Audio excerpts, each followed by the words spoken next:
Bonjour à tous et bienvenue dans cette nouvelle vidéo consacrée aux outils de développement sur WinDev, WebDev et WinDev Mobile.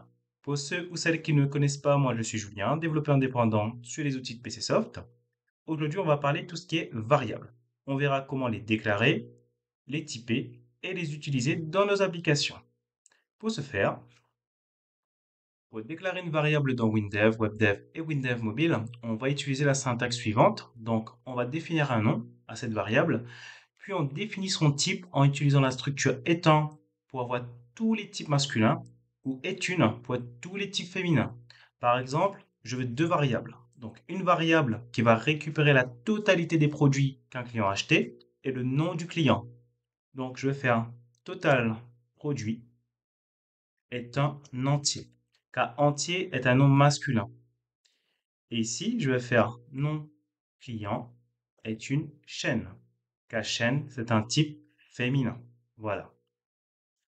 Cette distinction entre masculin et féminin permet de rendre le code plus clair et facile à comprendre. Mais il est tout à fait possible de faire, par exemple, est une entier ou bien est un chaîne.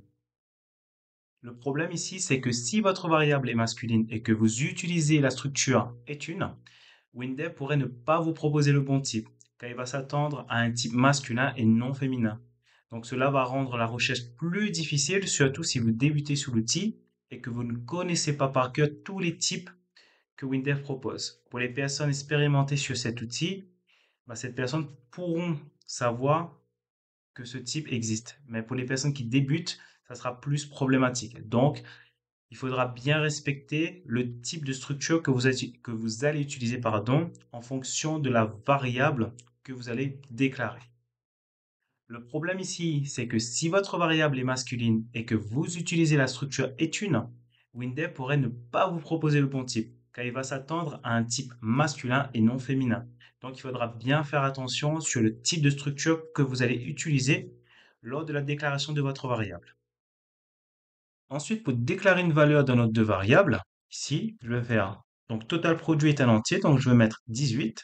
Nom client est une chaîne, donc je vais mettre, par exemple, Toto. Voilà. Donc pour tester, c'est simple, je vais utiliser la fonction info. En fait, la fonction info, c'est l'équivalent en JavaScript alert et sinon en PHP dump. Donc ici, je vais faire total produit. Voilà. Hop. Je vais aller plus simple, je vais concaténer comme ça. Hop. Nom client. Voilà. Donc ici, pour concaténer, il faudra mettre un plus, ensuite une chaîne vide, et on referme la concaténation avec un plus. Voilà. Donc si je fais un go, donc on a bien 18 Toto. Voilà. Hop.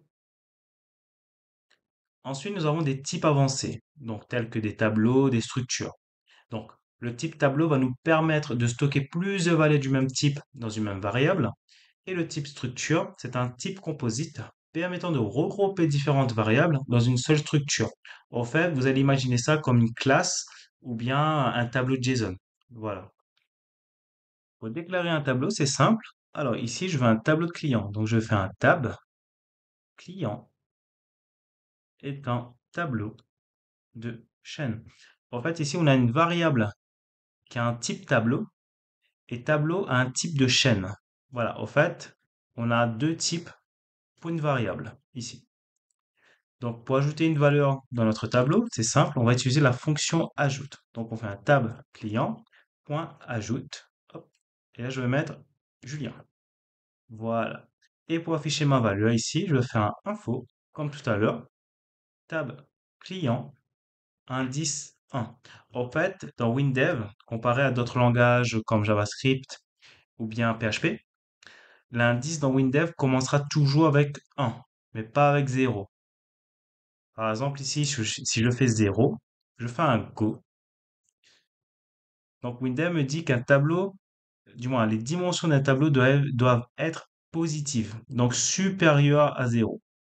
Voilà. Donc ici, ça c'est pour information. Donc, si je fais 1, hop, donc là, il m'affiche bien Julien. Voilà. Ensuite, si je rajoute, par exemple, une nouvelle valeur, donc je vais mettre Julie, indice 2. Donc, je fais un go. Donc, il m'affiche bien Julie. Voilà. Hop. Ensuite, nous avons des structures. Pour déclarer une structure, c'est simple. Donc, ici, comme nom, je vais mettre ST client. Voilà. Donc, il n'y a pas de convention particulière ici. Donc, est un, du moins, est une structure. Voilà. Donc, ici, on ferme la structure. Là, on va déclarer des variables à l'intérieur de cette structure. Donc, on fait nom est une chaîne. Ensuite, prénom est une chaîne. Ensuite, âge client oups, est un entier. Voilà. Et ensuite, est abonné est un booléen. Voilà. Pour utiliser cette structure, pour ce faire, il faudra déclarer une nouvelle variable de type stClient. Donc ici, je vais faire mon client est un stClient. Voilà, donc mon client est de type stClient. En fait, ça va nous permettre ici de pouvoir affecter des valeurs à mes différentes variables ici. Donc pour ce faire, je vais faire mon client, point. Et là, en fait, il me propose automatiquement les quatre variables, pardon, qui se trouvent dans stClient ici. Donc, je vais faire nom est égal à, entre guillemets, Toto. Hop. Ensuite, prénom, je vais mettre Julien. Voilà. Ensuite, âge, je vais mettre 18. Et ensuite, est abonné, comme c'est un booléen, je vais mettre true. Du moins, vrai. Vous pouvez aussi mettre true, hein. Il n'y aura pas de souci. Voilà.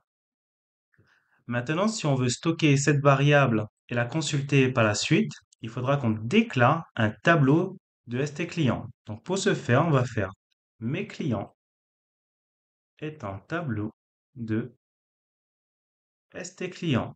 Et pour stocker cette variable mon client ici, pour ce faire, on va faire mes clients.ajoute mon client.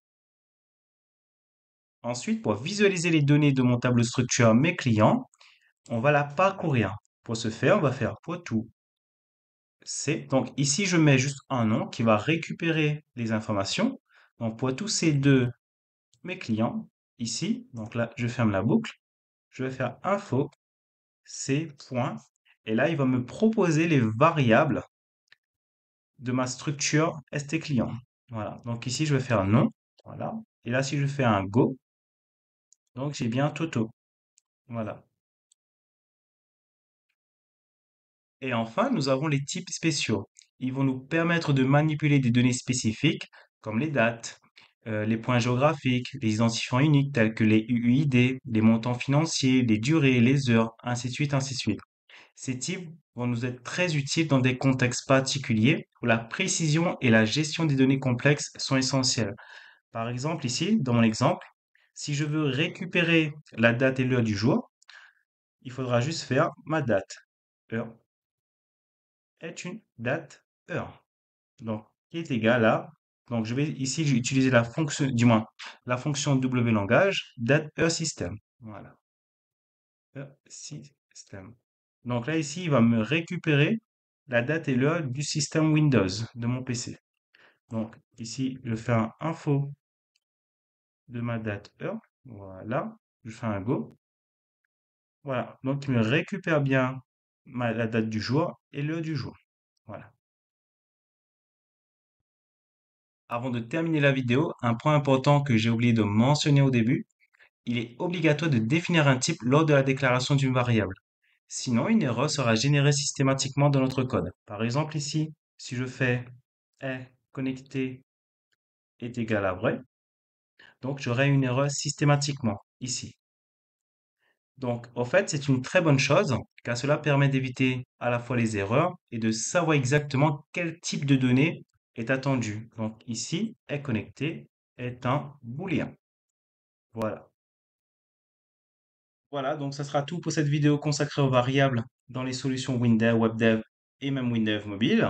Donc, si la vidéo vous a plu, n'hésitez pas à liker, à commenter, à partager autour de vous, à cliquer sur la petite cloche de notification pour ne pas rater les autres vidéos qui arrivent prochainement. Et on se dit à très bientôt. Ciao!